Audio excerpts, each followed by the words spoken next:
আসসালামু আলাইকুম প্রিয় শিক্ষার্থীরা, আরেকটি নতুন ভিডিও নিয়ে তোমাদের সামনে হাজির হলাম। আমি মোহাম্মদ বিল্লাল সরকার, বর্তমানে পড়াশোনা করছি রাজশাহী বিশ্ববিদ্যালয়ে।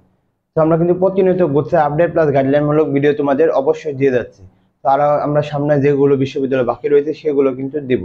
তো আজকে আমরা কথা বলবো বেগম রোকেয়া বিশ্ববিদ্যালয় কাদের আবেদন করা দরকার এবং কি জন্য মোটামুটি কম মার্কে তোমাদের চান্স হবে সেই বিষয়ে কিন্তু কথা বলার চেষ্টা করবো। এর আগে অবশ্যই বলবো কিন্তু চ্যানেলটি সাবস্ক্রাইব করে আমাদের পাশে থাকবে, কারণ আমরা কিন্তু প্রতিনিয়ত গুচ্ছ আপডেট প্লাস গাইডলাইন মূলক ভিডিও দিয়ে যাচ্ছি। দেখো কি লিখছি, বেগম রোকেয়া বিশ্ববিদ্যালয়ের এ বি সি ইউনিটের কাদের আবেদন করা দরকার।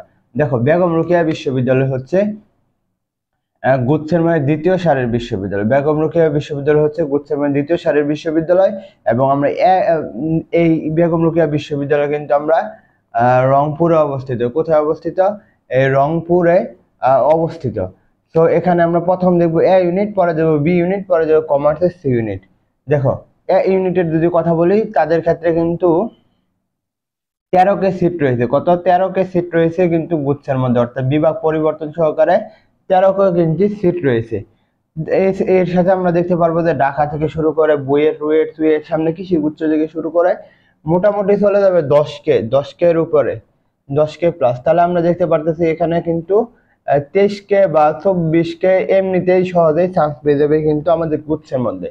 কিন্তু বেগম রোকেয়া বিশ্ববিদ্যালয় দ্বিতীয় সারির যেহেতু বিশ্ববিদ্যালয়, তো এখানে তো আর লাস্টে গিয়ে আর হবে না, কারণ তৃতীয় সারির অনেকগুলো বিশ্ববিদ্যালয় রয়েছে, সেগুলো অপেক্ষা কিন্তু বেগম রোকেয়া বিশ্ববিদ্যালয় অনেক ভালো রয়েছে। তো এখানে কিন্তু কাটমারটা কিন্তু মোটামুটি হবে। তো কাদের এখানে আবেদন করা এ ইউনিটের?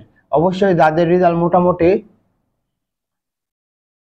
38, 39, 40-এর মধ্যে রয়েছে তারা কিন্তু এই বেগম রোকেয়া বিশ্ববিদ্যালয় এ ইউনিটের আবেদন করবে।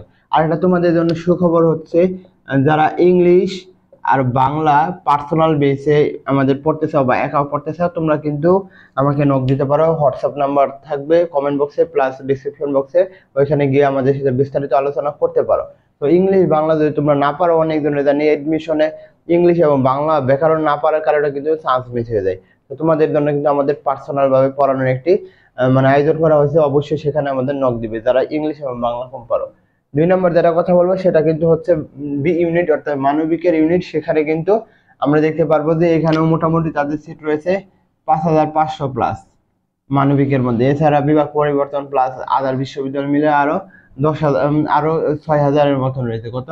6000-এর মতন রয়েছে। মোটামুটি বি ইউনিটে যাদের সিরিয়াল 12,000 থাকবে তারা অবশ্যই কিন্তু একটি মোটামুটি লাস্ট পর্যায়ে হলেও সিট পেয়ে যাবে।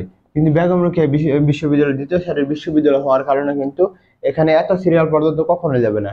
তাদের যাবে মোটামুটি যাদের 40 থাকবে তারা তো এখানে অবশ্যই আবেদন করবে। এছাড়া 39 বা 38 এখানে লাস্ট পর্যন্ত আবেদন তো করতে পারো, কারণ কখন গণবিজ্ঞপ্তি দিয়ে দেয় তখন কিন্তু আবার সমস্যা হবে। তো অবশ্যই 40 থাকলে অবশ্যই আবেদন করতেই হবে। আর সি ইউনিটের যদি কথা বলে, সি ইউনিট কিন্তু ব্যবসায় শিক্ষার ইউনিট এবং এখানে কিন্তু সিট কম রয়েছে, অর্থাৎ 4000-এর মতন কিন্তু সিট রয়েছে বিভাগ পরিবর্তন সহকারে। এছাড়া বড় বড় বিশ্ববিদ্যালয়ের সি ইউনিটের সিটটা একটু কম থাকে। তো ওই ক্ষেত্রে আমরা দেখতে পারবো যে দ্বিতীয় সারির বিশ্ববিদ্যালয় হওয়ার কারণে যাদের 50 রয়েছে তারা কিন্তু এই বেগম রোকেয়া বিশ্ববিদ্যালয় অবশ্যই আবেদন করবে, তাহলে কিন্তু একটি সুযোগ সৃষ্টি করবে। তো অবশ্যই বলবো চ্যানেলটি সাবস্ক্রাইব করে আমাদের পাশে থাকবে। আর বাংলা এবং ইংলিশ পড়তে চাইলে আমাদের হোয়াটসঅ্যাপ নাম্বার দেওয়া থাকবে, ওইখানে নক দিবে। তোমাদের জন্য শুভকামনা। আসসালামু আলাইকুম।